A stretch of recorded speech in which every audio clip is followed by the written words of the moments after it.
Digital पत्रकारांच्या बाबतीत जी काही धोरणं ठरवायची असतील, जे काही त्यांना लाभ, अधिस्वीकृतीचे लाभ असतील, सगळ्या योजना आपल्या श्रमिक पत्रकारांशी संदर्भात आहेत.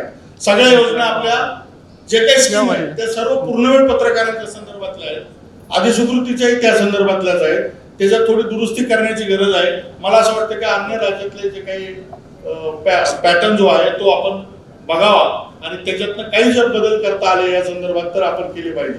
अधिस्वीकृती समिती म्हणून सांगत असताना 2007चा जो GR आहे तो आता अधिस्वीकृती देताना लागू आहे. आम्ही त्यात बदल करणार आहोत. आपल्याकडे रिपोर्ट येईल तो. यदू जोशी त्यांच्या अध्यक्षतेत आम्ही आमचा अभ्यास गट आहे.